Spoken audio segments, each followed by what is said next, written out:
Hello students, to all of you very warm welcome है। आप सभी का एक बार फिर से हम लोग लाइव आ चुके हैं। वेरी गुड इवनिंग जी, अर्चना जी, मनीषा जी, कविता जी, सभी लोगों को वेरी वेरी गुड इवनिंग। तो बताइए जरा एक बार, ऑडियो क्लियर है?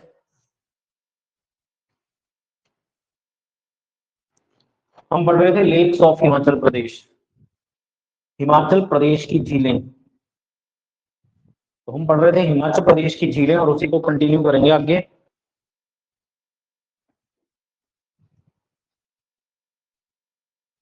तो हमने डिस्ट्रिक्ट कांगड़ा का कल पढ़ा था, ठीक है। डिस्ट्रिक्ट कांगड़ा, कांगड़ा ही पढ़ा था ना हमने, कांगड़ा कंप्लीट कर लिया था ना कल। इसके बाद हम पढ़ेंगे आज मंडी।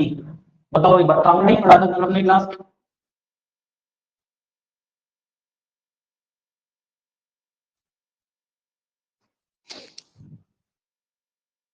और यूं की सुखिंदर कौर जी। चलिए ठीक है, कांगड़ा पढ़ा था ना, कंप्लीट हो गई थी ना फॉर्म छील तक, कृत्रिम प्राकृतिक सभी। मंडी की झीलें पढ़नी है आपने, ठीक है। ठीक है, सबसे पहले हेडिंग डालिए रिवाल्सर झील। देखो रिवाल्सर मंडी जिले में एक शहर का नाम भी है, एक नगर का नाम भी है, और वहीं पर ये झील स्थित है जिसका नाम है रिवाल्सर झील। याद रखिएगा, रिवाल्सर झील। रिवाल्सर झील जिसे याद रखेगा, तैरते हुए 7 टापुओं की झील भी कहा जाता है। तो रिवाल्सर झील को याद रखेगा, तैरते हुए 7 टापुओं की झील भी कहा जाता है इसको। तैरते हुए 7 टापुओं की झील। तो तैरते हुए 7 टापुओं की झील कहा जाता है रिवाल्सर झील को, याद रखिएगा, रिवाल्सर झील को। बौद्ध लोग इस झील को पद्मातन के नाम से भी जानते हैं, ठीक है ना। तो बौद्ध धर्म के जो लोग हैं इसे पद्माकन कहते हैं, याद रखिएगा। बौद्ध लोग इस झील को पद्माकन का नाम देते हैं, ठीक है ना, पद्माकन का नाम देते हैं। पद्माकन का मतलब होता है कमल को धारण करने वाला, ठीक है ना। पद्माकन का मतलब क्या होता है? कमल को धारण करने वाला। बड़ी इंटरेस्टिंग स्टोरी है यहाँ की। बौद्ध लोग इसे पद्माकन कहते हैं। पद्माकन का मतलब क्या है? कमल को धारण करने वाला। और पद्म को धारण, कमल को धारण करने वाला था कौन? तो थे पद्म संभव जी। कौन थे? बुद्धिस्ट मॉन्क थे, बौद्ध भिक्षु थे, जिनका नाम था पद्म संभव, ठीक है। उन्होंने कमल को धारण किया था। यहाँ पे राजा थे जिन्होंने पद्म संभव को जिंदा ही चिता पर लिटा दिया था, जिंदा ही जो है जला दिया था। कुछ दिनों तक जब धुआं बंद नहीं हुआ और आके देखा राजा साहब ने, तो क्या देखा? राजा साहब ने देखा कि भाई साहब, कमल का फूल, वहां एक झील बन चुकी है जिस जगह पद्म संभव जी को जलाया गया था, और उस जगह एक बहुत ही झील बन चुकी है, और उस झील के बीच में गुलाब लिए कोई व्यक्ति बैठा हुआ, कोई व्यक्ति बैठा है, वो पद्म संभव जी थे। इसलिए बौद्ध लोग इसे पद्माकर कहते हैं, क्योंकि बौद्ध भिक्षु पद्म संभव को यहाँ पे जलाया गया था, जले नहीं थे, कमल को धारण करने, ठीक है ना, कमल को धारण, तो उन्होंने यहाँ पे कमल धारण किया था, ठीक है। तो पद्माकन कहते हैं बौद्ध लोग इसे। ये झील याद रखेगा नागपंथ और नाग पूजा से संबंधित है। यह झील याद रखेगा नागपंथ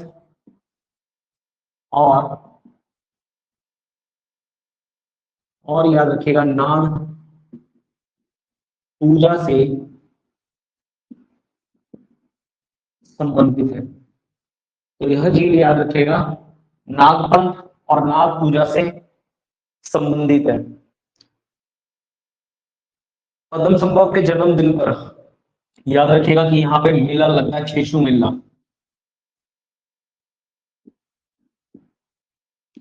पद्म संभव के जन्मदिन पर यहाँ भी याद रखेगा हर साल छेशु मेला लगता है, हर साल पवन संभव के जन्म स्थल पर। साथ ही साथ याद रखेगा लोमाश ऋषि की भी तपोस्थली है ये, रिवाल्सर झील लोमाश ऋषि की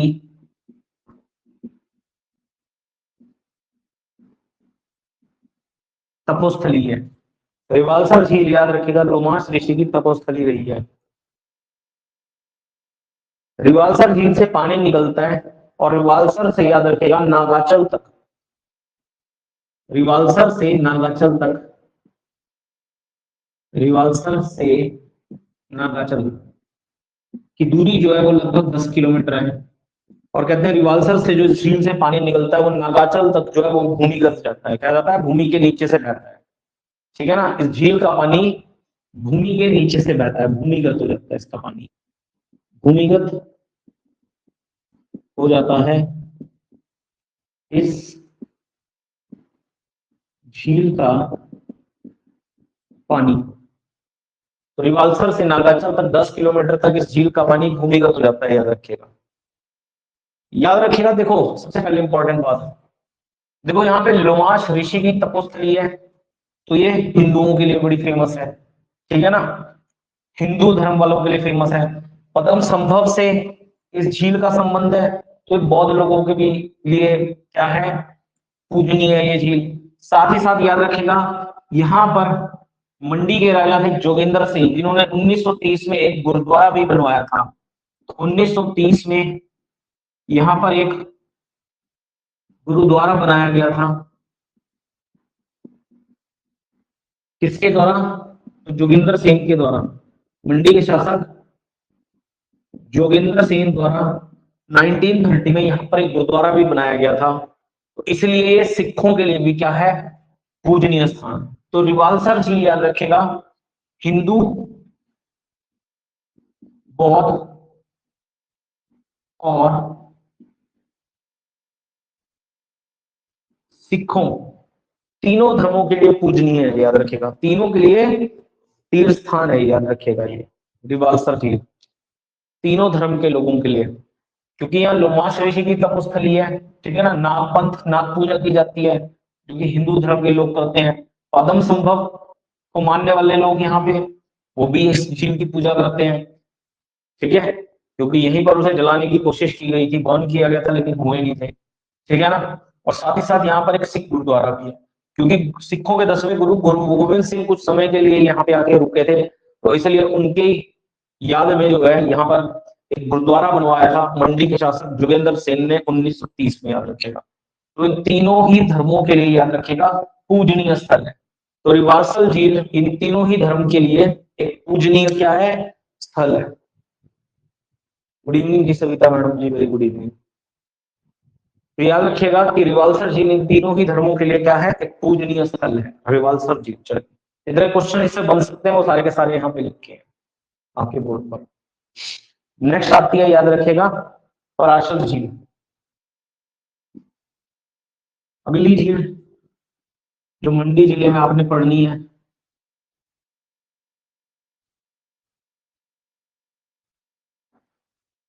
वो याद रखिएगा, वो है पराशर झील, वो है पराशर पराशर झील। पराशर झील याद रखिएगा, जो पराशर झील है उसकी ऊंचाई समुद्र तल से लगभग 2743 मीटर है। कितनी है इस झील की ऊंचाई, ऊंचाई 2743 मीटर की ऊंचाई पर पराशर झील याद रखेगा स्थित है। तो ये झील याद रखेगा, यहाँ पर गोलाकार टापू तैरता दिखाई देता है दूर से। इस झील में याद रखेगा गोलाकार या फिर चंद्राकार या चंद्राकार टापू तैरता दिखाई देता है, तैरता दिखाई देता है, याद रखेगा। तो इस झील में गोलाकार या चंद्राकार टापू तैरता दिखाई देते हैं, इसलिए इसे भी याद रखिएगा तैरते टापुओं की झील कहा जाता है। इसको भी क्या कहा जाता है, इसीलिए तैरते टापुओं की झील, तैरते टापुओं की झील। तो इसे भी याद रखिएगा तैरते टापुओं की झील कहा जाता है, पराशर झील। यहाँ पे याद रखेगा ऋषि पराशर का जो है वो मंदिर है। इस झील के तट पर ऋषि पराशर का मंदिर है। और ऋषि पराशर कौन थे? तो वेद व्यास के पिता थे। वेद व्यास जी के पिता थे। वेद व्यास कौन थे तो भाई अब आपको बताने की जरूरत नहीं है। मैं कल ही आपको पढ़ा रहा था रामायण महाभारत वगैरह स्टैटिक जीके की क्लास में, मैंने बताया भी था वेद व्यास ने किताब लिखी थी। ठीक है, तो वेद व्यास के पिता है, याद रखिएगा, ऋषि पराशर। तो वेद व्यास जी ऋषि पराशर के पुत्र हैं, याद रखिएगा। तो वेद व्यास के पिता है ऋषि पराशर का मंदिर है जो कि पैगोडा शैली में बना हुआ है। जो कि याद रखिएगा ये मंदिर पैगोडा शैली में बना हुआ है। पैगोडा शैली में 3 मंजिला लकड़ी का बना मंदिर है। लकड़ी का बना मंदिर है। पैगोडा शैली कैसी होती है? पैगोडा शैली कुछ इस तरह से होती है।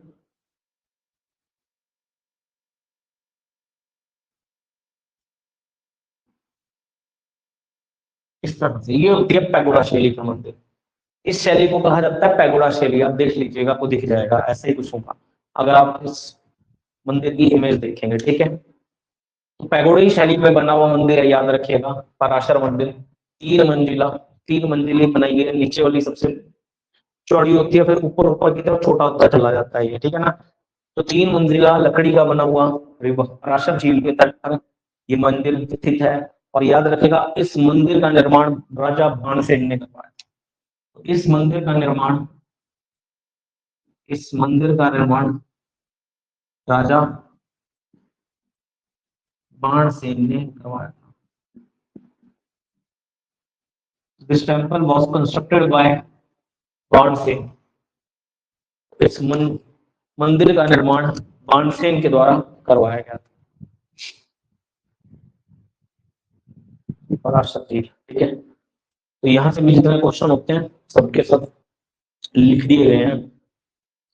अगली झील आती है कुंत भयोग झील।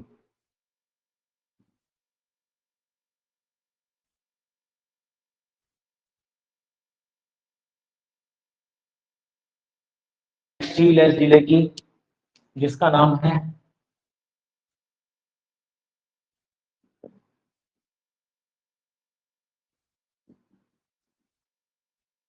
कुंत भयोग झील।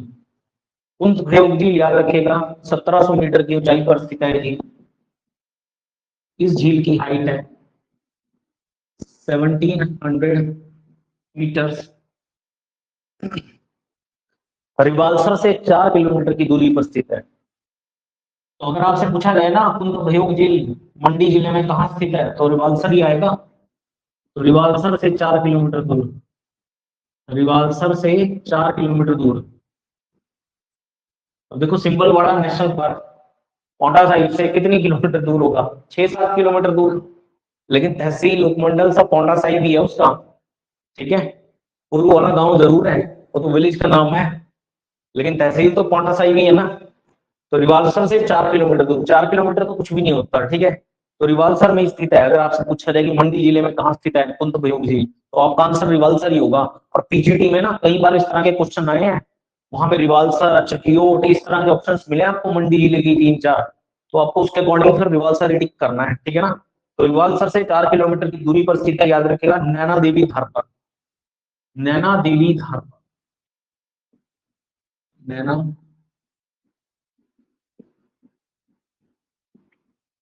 नैना देवी धार पर 1700 मीटर की ऊंचाई पर, याद रखेगा, ये झील स्थित है। और इस झील का संबंध याद रखेगा, संबंध कुंती से। कुंती जो कि पांडवों की माता थी।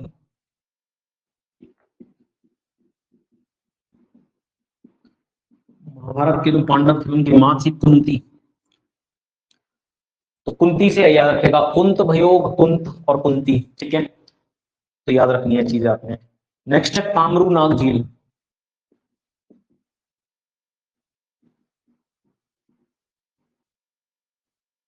कामरू नाग झील मंडी जिले में, याद रखेगा, चचियोट तहसील में है। 3150 मीटर कामरू नाग झील, इसकी ऊंचाई है 3150 मीटर, 3150 मीटर याद रखेगा, कामरू नाग झील। और ये चटियोट तहसील में स्थित है, ठीक है ना, याद रखेगा, चटियोट तहसील में। ये है चटियोट तहसील, तो मंडी जिले की चटियोट तहसील में स्थित है कामरू नाग झील। और इस झील के पूर्व में याद रखेगा शिकारी देवी का मंदिर है, इस झील के पूर्व में शिकारी देवी का मंदिर है, ठीक है ना। मान लो ये झील है, ठीक है, तो इसका पूर्व कहाँ है, तो इसका पूर्व है इस तरफ, ये ईस्ट साइड होती है, तो यहीं पर क्या स्थित है, एक मंदिर स्थित है, याद रखेगा, क्या है, टेम्पल स्थित है। तो ये झील है, तो झील के इस तरफ क्या है, टेम्पल स्थित है। अच्छा, एक क्वेश्चन पराशर झील से, पराशर झील से एक क्वेश्चन पीजीटी में पूछा गया था, डिस्कस करना भूल गया। पीजीटी के पेपर में पराशर झील से क्वेश्चन आया था कि मंडी शहर के किस ओर स्थित है। तो मंडी शहर, पराशर की बात कर रहा हूं, ये मान लो मंडी शहर है ना, ये मंडी शहर है, ये मंडी सिटी है, तो इसके याद रखेगा उत्तर पूर्व में स्थित है, नॉर्थ ईस्ट में। तो यहां है पराशर झील, ये क्या है, पराशर झील। पराशर झील याद रखेगा इसके उत्तर पूर्व में स्थित है, कहां स्थित है, मंडी शहर के उत्तर पूर्व में। तो पराशर झील याद रखेगा मंडी शहर के उत्तर पूर्व में स्थित है। अगर क्वेश्चन आपसे अगली बार बन जाए कि मंडी शहर पराशर झील के किस ओर स्थित है, तो मंडी शहर जो है पराशर झील के याद रखेगा ये है कौन सी साइड। तो देखो सिंपल सी बात करोगे, यहां से मैं देखूंगा उत्तर पूर्व पश्चिम और दक्षिण, तो पश्चिम दक्षिण दिशा बनेगी, कौन सी दिशा बनेगी, पश्चिम दक्षिण याद रखेगा, या दक्षिण पश्चिम, तो दक्षिण पश्चिम दिशा में है, याद रखेगा। तो मंडी याद रखेगा कौन सी दिशा में है, दक्षिण पश्चिम। तो पराशर झील के किस ओर है मंडी शहर, तो दक्षिण पश्चिम। लेकिन पीजीडी में क्वेश्चन आया था कि आपका कि मंडी शहर से, मंडी शहर के किस तरफ स्थित है, तो उत्तर पूर्व में स्थित है। तो मंडी शहर के उत्तर पूर्व में स्थित है पराशर झील, और पराशर झील के मंडी शहर किस दिशा में स्थित है, तो पराशर झील के दक्षिण पश्चिम में मंडी शहर है। तो पराशर झील के दक्षिण पश्चिम में याद रखिएगा मंडी शहर है, ठीक है। तो ये क्वेश्चन पीजीडी का क्वेश्चन आया था। हालांकि ऐसे क्वेश्चन बड़े अच्छे अच्छे एग्जाम्स में आते हैं इस तरह के दुश्मन दुश्मन बोले, ठीक है, लेकिन आया था, हमने डिस्कस कर लिया। तो ये भी याद रखिएगा कामरू नाग झील, इसके पूर्व में शिकारी देवी मंदिर स्थित है, शिकारी देवी मंदिर, कामरू नाग झील। नेक्स्ट आता है आपका कालासर झील, अगली झील है कालासर झील, याद रखिएगा।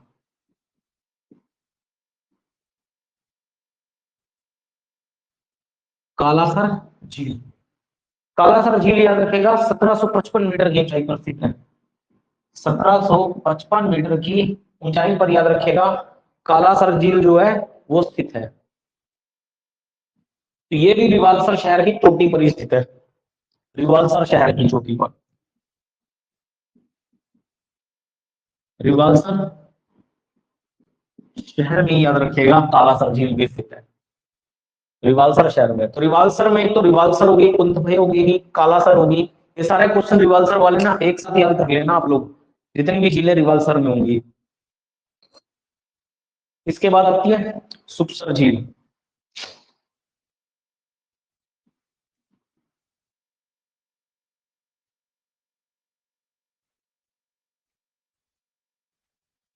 सुखसर झील भी याद रखिएगा रिवालसर शहर की चोटी पर स्थित है, सुखसर झील, ये झील भी याद रखिएगा रिवालसर शहर या नगर की चोटी पर है। तो सुखसर झील भी याद रखेगा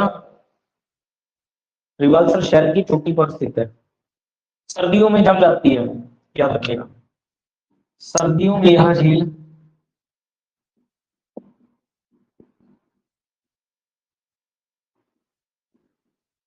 जम जाती है, या फिर कई बार बहुत ज्यादा ठंड ना पड़े तो बर्फ के टुकड़े तैरते रहते हैं इसमें, क्या तैरते रहते हैं, बर्फ के टुकड़े तैरते रहते हैं, बर्फ से ढक जाती है वैसे तो ये।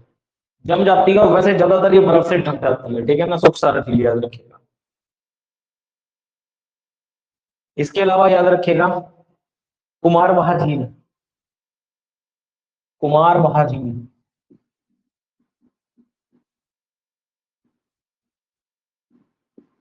कुमारवाहा झील, कुमारवाहा झील याद रखिएगा, ये भी चटियोट तहसील में स्थित है, ठीक है ना, कुमारवाहा झील चटियोट तहसील में स्थित है।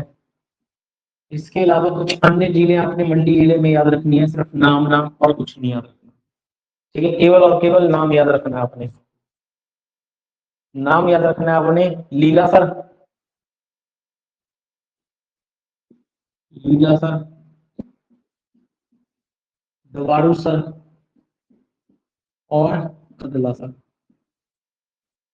ठीक है जी। क्या लिखोगे इसके साथ, जी। तो तीन नाम और याद रखने हैं आपने, लीलासर, डवारूसर और खदलासर, ठीक है। तो बस नाम याद रखना है, किस जिले में स्थित है, तो क्या टिक कर देंगे, मंडी डिस्ट्रिक्ट, ठीक है। वैसे क्वेश्चन आने वाला आ चुका है आपका, अभी तक जितनी हमने पढ़ी। इसके अलावा याद रखेगा मंडी जिले में सारी प्राकृतिक झीलें थी, एक कृत्रिम झील भी स्थित है, पंडो झील, याद रखें। तो अभी तक जितनी भी हमने पढ़ी है वो सारी की सारी प्राकृतिक झीलें थी। नेक्स्ट है पंडो झील, जो कि एक कृत्रिम मानव निर्मित man made artificial lake of Himachal Pradesh है, पंडो झील, याद रखेगा, पंडो झील। इसका निर्माण याद रखेगा, इसका निर्माण पोंग बांध के पीछे बनी है, याद रखेगा, पोंग बांध के पीछे, ठीक है ना,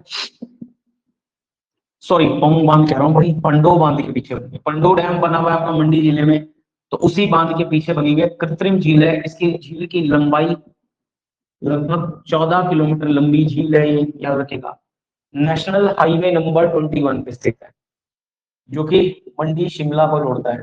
तो NH 21 पे याद रखेगा ये झील बनी हुई है, और मंडी से लगभग 14 किलोमीटर दूर, मंडी से 14 किलोमीटर दूर, मंडी शहर से 14 किलोमीटर दूर जो है ये पंडो झील, याद रखेगा, स्थित है पंडो बांध के पीछे। इसका निर्माण ब्यास नदी के पानी को मोड़कर जब सतलुज में मिलाया गया था, उसको मिलाने से इस झील का निर्माण हुआ है, ठीक है ना। तो इस झील का निर्माण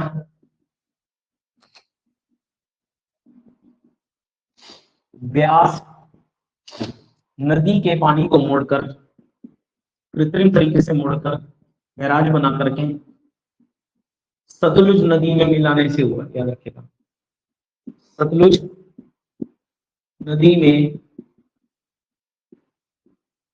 मिलाने से हुआ है।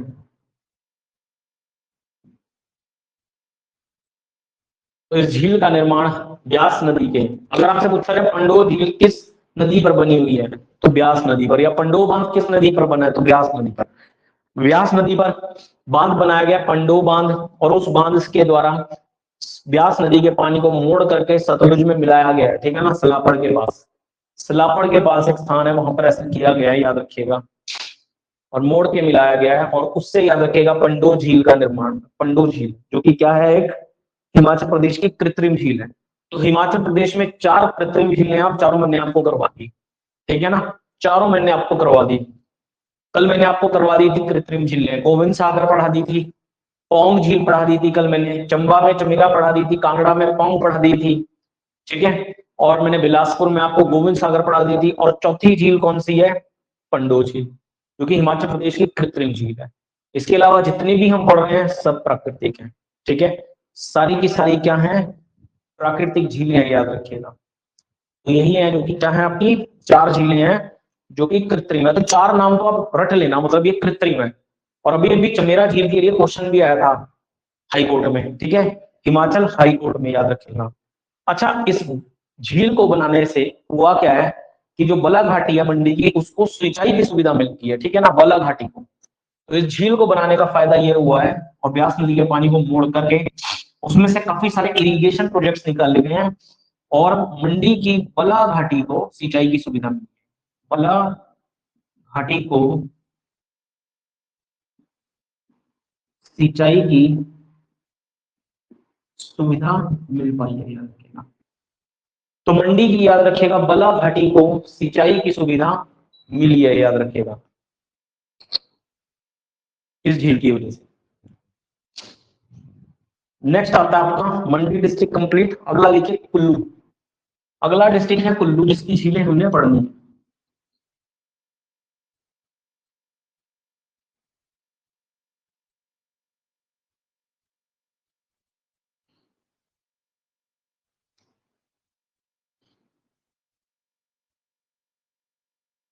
डिस्ट्रिक्ट कुल्लू, तो कुल्लू में लिखिए सबसे पहले मनतलाई झील।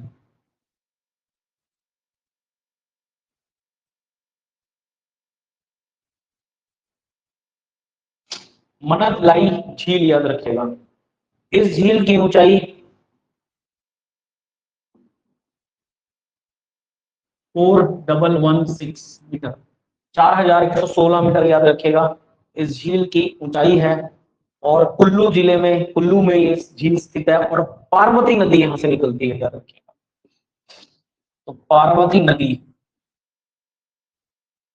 निकलती है या उद्गम होती है, ठीक है ना। तो पार्वती नदी का उद्गम कहां से होता है या निकलती कहां से है, तो आप कहेंगे मनतलाई झील में, जो कि कुल्लू में स्थित है। कहां स्थित है? कुल्लू में स्थित है, याद रखिएगा। इसके बाद आती है भृगु झील।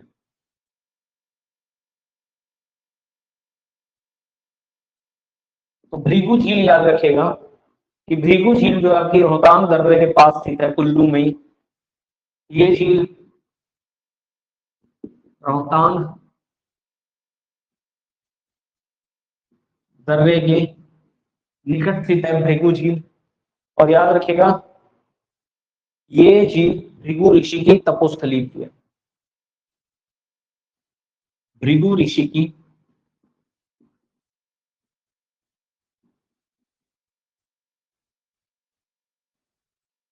तपोस्थली है।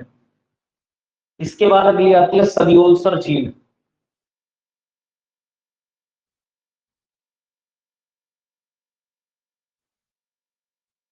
जो कि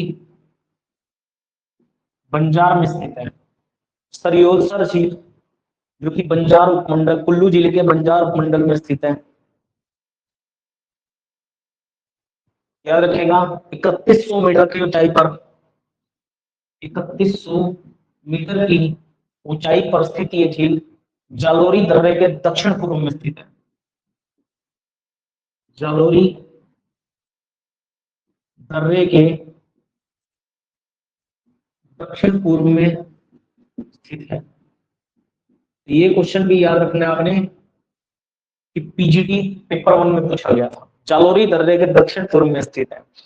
तो सरियोलसर झील याद रखिएगा, जालोरी दर्रे के दक्षिण पूर्व। मान लो ये जालोरी दर्रा है, ये जालोरी दर्रा है, तो ये है इसका पूर्वी तरफ और ये है इसका दक्षिणी तरफ। तो दक्षिण पूर्व का मतलब इन दोनों के बीच में ये, ठीक है ना। तो यहाँ पे आपकी सरियोलसर झील स्थित है। ये सरियोलसर झील, ये क्या है? सरियोलसर झील। तो इस जालोरी दर्रे के दक्षिण पूर्व, ठीक है ना, दक्षिण पूर्व। तो दक्षिण ये है, पूर्व ये है, पश्चिम ये है, और उत्तर ऊपर है, ठीक है ना। तो इस झील की लोकेशन कहाँ है? जालोरी दर्रे के दक्षिण पूर्व में स्थित है। और अगर पूछा जाए कि सरियोलसर झील के जालोरी दर्रा किस तरफ स्थित है, तो याद रखिएगा ये है उत्तर और ये है पश्चिम। तो उत्तर पश्चिम कौन सी साइड होगी? ये उत्तर और पश्चिम। देखो तो ये साइड कौन सी होगी? अगर आप देखते हैं ये उत्तर और ये पश्चिम, कौन सी साइड होगी? नॉर्थ वेस्ट, ठीक है ना, नॉर्थ वेस्ट, उत्तर पश्चिम, ठीक है। चलो, तो जालोरी दर्रे के दक्षिण पूर्व में याद रखेगा सरियोलसर झील स्थित है।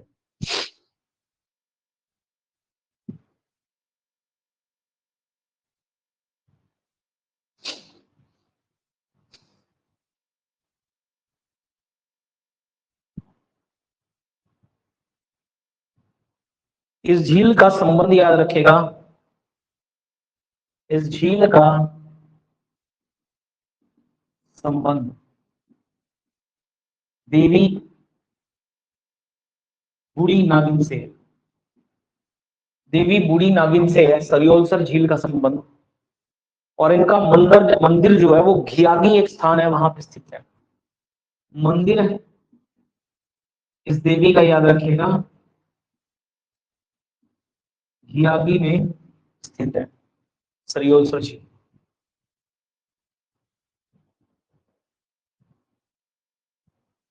इसके बाद नेक्स्ट पढ़नी है आपने सिंगतुंग झील।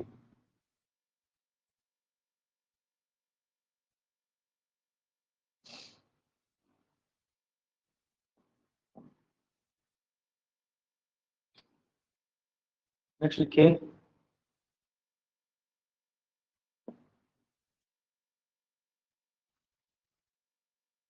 सिंगतुंग झील। तो ये झील कुल्लू में स्थित है। बड़ा बंगाल यहां से दिखाई देता है, झील से याद रखिएगा, बड़ा बंगाल का दृश्य दिखाई देता है झील से।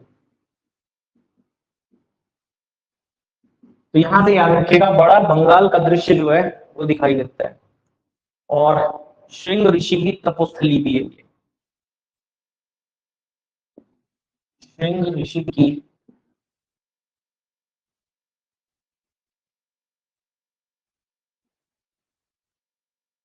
तपोस्थली है, याद रखिएगा श्रृंग ऋषि की तपोस्थली है। नेक्स्ट आती है कुल्लू जिले में दशहर झील। नेक्स्ट लिखिए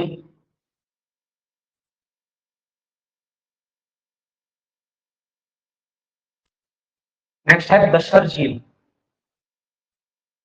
ये झील 4200 मीटर की ऊंचाई पर 4200 मीटर की ऊंचाई पर मनाली से 25 किलोमीटर दूर, और मनाली से 25 किलोमीटर दूर, मतलब ये झील जो है मनाली उपमंडल में है। ये झील मनाली उपमंडल में है। मनाली से 25 किलोमीटर की दूरी पर याद रखिएगा दशहर झील जो है वो स्थित है। कहते हैं कि यहाँ पर एक बार अकबर की बेटी आई थी और अकबर की बेटी को पैरालिसिस थी, ठीक है, वो ठीक हो गया था। अकबर की बेटी ने स्नान किया था इस झील में।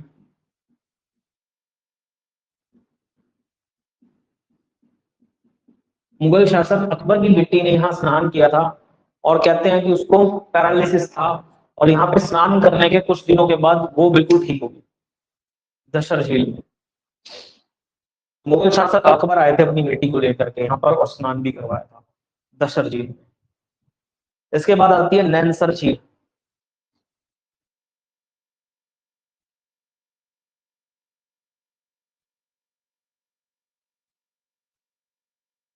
नैनसर झील 4000 मीटर की ऊंचाई पर स्थित है। नैनसर झील याद रखिएगा 4000 मीटर की ऊंचाई पर भीम द्वार और श्रीखंड महादेव के बीच में। भीम द्वार और श्रीखंड महादेव के बीच में, श्रीखंड महादेव के मध्य स्थित है।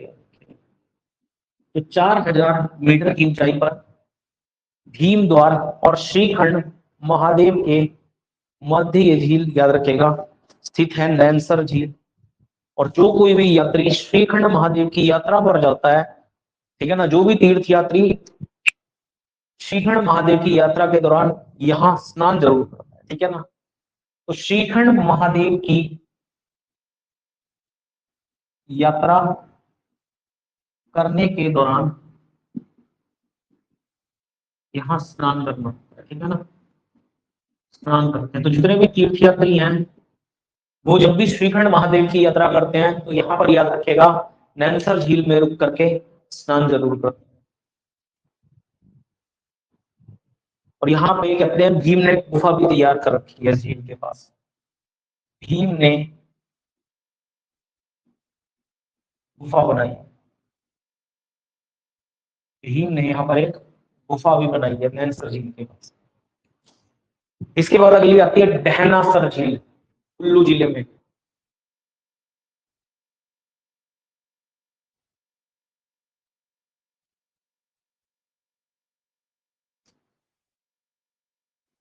नेक्स्ट झील है डहनासर लेक ऑफ कुल्लू। तो डहनासर, इसका नाम डहनासर क्यों पड़ा? कहते हैं भगवान शिव ने यहाँ पर एक डायन का वध किया था, ठीक है ना, तो इसलिए इसका नाम दहनासर पड़ गया। तो यहाँ पर भगवान शिव ने एक डायन का वध किया था या उसे मारा था, तो इसलिए जो है इसका नाम दहनासर पड़ गया था। और लगभग 15,000 फीट की ऊंचाई पर ये झील स्थित है, दहनासर झील, इसलिए इसका नाम दहनासर पड़ेगा। इसके अलावा याद रखिएगा हंसा और द्योरी झील, हंसा झील और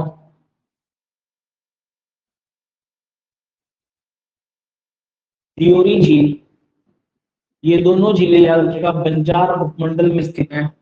हंसा झील और द्योरी झील बंजार उपमंडल में स्थित हैं और सेंज घाटी में, बंजार उपमंडल की याद रखिएगा सेंज घाटी में स्थित है, बंजार उपमंडल के याद रखिएगा सेंज घाटी में स्थित है। और एक नाम आपने और याद रखना है, सरिताल झील।